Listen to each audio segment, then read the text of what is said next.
प्रिया आणि अर्जुनचं लग्न पुणेमध्ये झालं होतं. साधं, शांत, दोन्ही कुटुंबांच्या संमतीने. अर्जुन दिसायला देखणा, बोलायला शांत, स्वभावाने मितभाषी, नोकरी चांगली, घर स्वतःचं. प्रियाला पहिल्या भेटीतच वाटलं होतं, हा माणूस वेगळा आहे. खूप कमी बोलतो, पण जे बोलतो ते खरं असतं. लग्न झालं, संसार सुरू झाला. पण एक गोष्ट प्रियाला नेहमी खटकायची.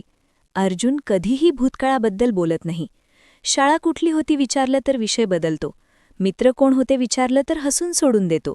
बालपण कुठे गेलं विचारलं तर म्हणतो आठवत नाही. प्रियाला वाटायचं माणूस असाही असतो, सगळं बोलत नाही म्हणजे लपवतो असं नाही. पण आज तिला कळलं, तो लपवत होता खूप काही. त्या दिवशी सकाळी अर्जुन ऑफिसला गेला होता. प्रिया घरात एकटी होती. अर्जुनचा फोन टेबलवर राहिला होता, चुकून. प्रियाने उचलला, त्याला सांगायला कॉल करायचा होता. तेवढ्यात फोन वाजला. अनोळखी नंबर. प्रियाने उचलला. पलीकडून एक म्हाताऱ्या माणसाचा आवाज आला. विक्रम आहेस का तू? बोल माझ्याशी, किती दिवस झाले? प्रिया गोंधळली. चुकीचा नंबर असेल म्हणून म्हणाली, हा अर्जुनचा फोन आहे, विक्रम कोण? पलीकडे शांतता. मग तो माणूस हळूच म्हणाला, अर्जुन? हो, तोच. त्याला सांग त्याचे बाबा बोलत आहेत. प्रियाचा हात थरथरला. अर्जुनचे बाबा? पण अर्जुन म्हणाला होता, माझे बाबा लहानपणीच गेले. अर्जुन संध्याकाळी घरी आला. प्रियाने काही बोलले नाही. जेवण वाढलं. शांतपणे बसली. अर्जुन जेवत होता, तिच्याकडे पाहत होता. काहीतरी वेगळं आहे हे त्याला जाणवलं. काय झालं? त्याने विचारलं. प्रियाने सरळ डोळ्यात पाहिलं. शांतपणे म्हणाली, आज तुझ्या फोनवर एक कॉल आला होता. अर्जुनचा हात थांबला. कोणाचा? प्रियाने सरळ डोळ्यात पाहिलं. तुझ्या बाबांचा. ते म्हणाले, विक्रम बोल माझ्याशी. घरात शांतता पसरली. अर्जुनच्या चेहऱ्यावर कोणताही भाव आला नाही. तो उठला, ताट बाजूला केलं, खिडकीकडे गेला, पाठ वळवली. बराच वेळ काही बोलला नाही. मग हळूच म्हणाला, चुकीचा नंबर असेल प्रिया. प्रियाने श्वास घेतला. विक्रम कोण आहेस अर्जुन? परत शांतता. चुकीचा नंबर होता प्रिया, झोप आता. तो खोलीत निघून गेला. पण प्रियाला माहीत होतं, तो खोटं बोलत होता. त्या रात्री प्रियाला झोप नाही आली. अर्जुन शांतपणे झोपला होता, किंवा झोपल्यासारखं दाखवत होता. प्रियाचं मन धावत होतं. विक्रम कोण आहे? अर्जुनचे बाबा जिवंत आहेत का? मग त्याने खोटं का सांगितलं? ती हळूच उठली. घरात अंधार होता. ती हॉलमध्ये आली, बसली, विचार करत राहिली. तेवढ्यात तिची नजर गेली अर्जुनच्या स्टडी रूमच्या कपाटावर. ते कपाट नेहमी बंद असतं. प्रियाने कधी उघडलं नव्हतं. तिला वाटलं होतं ऑफिसचे कागद असतील. पण आज तिला ते उघडायचं होतं. ती आत गेली, कपाटाजवळ गेली. कुलूप होतं. ती परत आली. अर्जुनच्या जॅकेटच्या खिशात हात घातला. किल्ली होती. ती परत गेली. कुलूप उघडलं. आत एक जुनी बॅग होती, धुळीने भरलेली. तिने ती बाहेर काढली, उघडली. आत होते जुने फोटो, कागदपत्रे, एक शाळेचं आयडी कार्ड. तिने आयडी कार्ड उचललं. त्यावर फोटो अर्जुनचाच होता, लहानपणीचा. पण नाव विक्रम देशमुख. प्रियाचे हात थरथरले. सकाळ झाली. प्रिया त्या बॅगसकट हॉलमध्ये बसली होती. अर्जुन उठला, बाहेर आला, तिला पाहिलं. त्याची नजर बॅगवर गेली. त्याचा चेहरा पांढरा पडला. प्रियाने शांतपणे ते आयडी कार्ड त्याच्यासमोर ठेवलं. विक्रम देशमुख. अर्जुन काही बोलला नाही. सांग मला, तू कोण आहेस? प्रियाचा आवाज थरथरत होता, पण ती हललेली नव्हती. अर्जुन खाली बसला. दोन्ही हात चेहऱ्यावर घेतले. बराच वेळ शांतता. मग तो बोलू लागला. माझं नाव विक्रम आहे प्रिया, विक्रम देशमुख. अर्जुन हे नाव मी घेतलं 8 वर्षांपूर्वी. का? प्रियाने विचारलं. कारण विक्रम देशमुख म्हणून जगणं शक्य नव्हतं. त्या नावाने मला जगणंच सोडायचं होतं. प्रियाच्या डोळ्यात प्रश्न होते, ओठांवर शब्द नाही. अर्जुन म्हणाला, माझ्या घरात एक गुन्हा झाला होता प्रिया, खूप मोठा. आणि त्या गुन्ह्याशी माझ्या बाबांचं नाव जोडलेलं होतं. माझ्या कुटुंबाचं नाव जोडलेलं होतं. मला त्या नावापासून दूर जायचं होतं. म्हणून मी विक्रम देशमुख मेला आणि अर्जुन जन्मला. प्रियाने श्वास घेतला. कोणता गुन्हा? अर्जुनने वर पाहिलं, तिच्या डोळ्यात पाहिलं. माझ्या बाबांनी एका माणसाला मारलं होतं प्रिया, आणि त्या माणसाचं कुटुंब, ते अजूनही आमच्या मागे आहे. प्रिया जागीच राहिली. माझ्या मागे म्हणजे? तिनं विचारलं. अर्जुन उठला, खिडकीकडे गेला, बाहेर पाहिलं. त्या माणसाचा मुलगा. त्याला माहीत आहे मी कुठे आहे ते.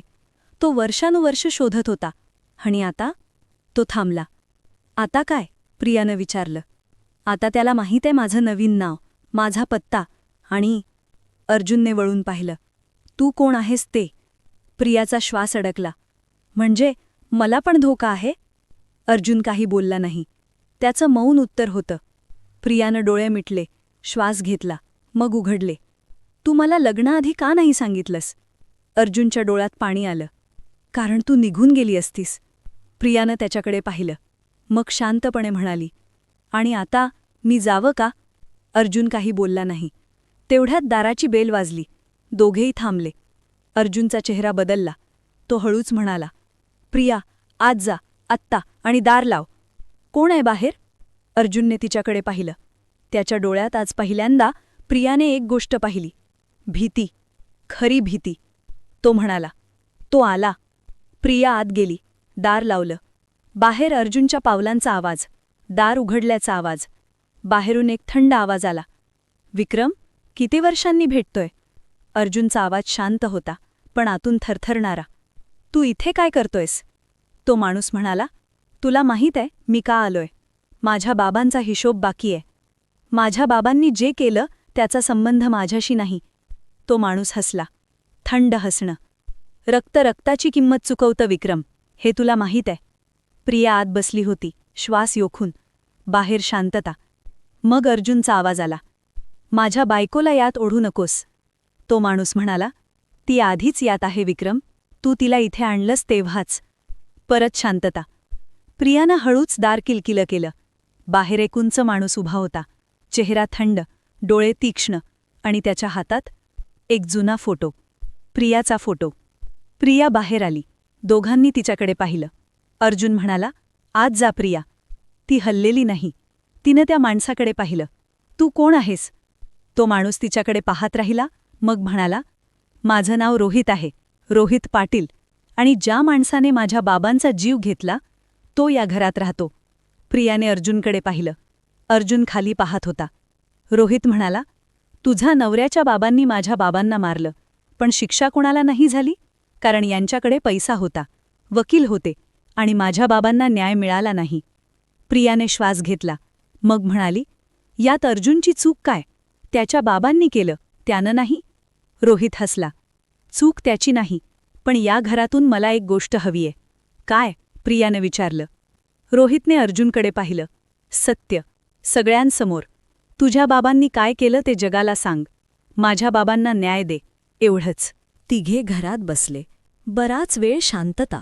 मग अर्जुन बोलू लागला. माझे बाबा चांगले नव्हते, मला लहानपणापासून माहीत होतं, पण ते बाबा होते. मी लपवत राहिलो. प्रियाने ऐकलं. त्या रात्री माझ्या बाबांनी रोहितच्या बाबांशी वाद घातला, पैशांवरून, आणि रागाच्या भरात ते गेले. अपघात म्हणून सांगितलं, कोणी ऐकलं नाही. मी लहान होतो, मला सगळं कळत होतं, पण काही करता येत नव्हतं. रोहितच्या डोळ्यात पाणी आलं. अर्जुन म्हणाला, मी त्या नावापासून पळालो, पण सत्यापासून पळता येत नाही. आज मी सगळं सांगायला तयार आहे. जिथे सांगायचंय तिथे सांग, मी येईन. रोहित बराच वेळ गप्प राहिला. मग उठला. उद्या माझ्यासोबत ये, पोलीस स्टेशनला. अर्जुनने मान हलवली. हो. रोहित दाराकडे गेला. थांबला, मागे वळला. तुझ्या बाबांनी चूक केली, तू नाही, पण तू लपवलंस, ते चूक होतं. अर्जुन म्हणाला, माहीत आहे. रोहित निघून गेला. घर शांत झालं. प्रिया आणि अर्जुन एकमेकांसमोर बसले. बराच वेळ कोणी बोललं नाही. मग प्रियाने विचारलं, मला का नाही सांगितलं? अर्जुनने तिच्याकडे पाहिलं. कारण तू माझ्यावर प्रेम केलंस. अर्जुनवर. आणि मला भीती होती. विक्रमवर कोणी प्रेम करणार नाही. प्रियाच्या डोळ्यात पाणी आलं. ती म्हणाली, मी माणसावर प्रेम केलं, नावावर नाही. अर्जुनने डोळे मिटले. प्रियाने त्याचा हात धरला. शांतपणे म्हणाली, उद्या जा, सत्य सांग, मी असेन तुझ्यासोबत. अर्जुनने डोळे उघडले. त्याच्या डोळ्यात आज पहिल्यांदा एक वेगळी गोष्ट होती. सुटका. दुसऱ्या दिवशी अर्जुन गेला. रोहितसोबत. स्वतःहून. सगळं सांगितलं. लपवलं नाही. न्याय झाला का? तितका नाही. कधी होत नाही पूर्णपणे. पण सत्य बाहेर आलं. आणि विक्रम देशमुख, तो पहिल्यांदा मोकळ्या श्वासाने जगला. प्रियाने त्या दिवशी एक गोष्ट शिकली. आपण ज्याच्यावर प्रेम करतो त्याचं नाव बदललेलं असतं कधीकधी, पण माणूस बदलत नाही. आणि अर्जुन म्हणजे विक्रम तो बदललेला नव्हता, तो फक्त लपलेला होता. आता तो दिसत होता पूर्णपणे. मित्रांनो, ही कथा इथेच संपते, पण विचार करा, आपण ज्याच्यावर प्रेम करतो त्याचं नाव बदललेलं असलं तरी माणूस बदलत नाही. अर्जुन म्हणजे विक्रम तो खोटा नव्हता, तो फक्त लपलेला होता. आणि प्रियाने त्याला स्वीकारलं, नावासकट, भूतकाळासकट. अशाच वेगळ्या आणि थरारक कथा ऐकायच्या असतील तर आमच्या चॅनलला आत्ताच लाईक करा, सबस्क्राईब करा आणि बेल आयकॉन दाबायला विसरू नका. तुमच्या मित्रांना आणि कुटुंबाला पण ही कथा पाठवा, कारण अशा कथा एकट्याने नाही, सगळ्यांनी मिळून ऐकायच्या असतात. पुढच्या कथेत परत भेटू. धन्यवाद.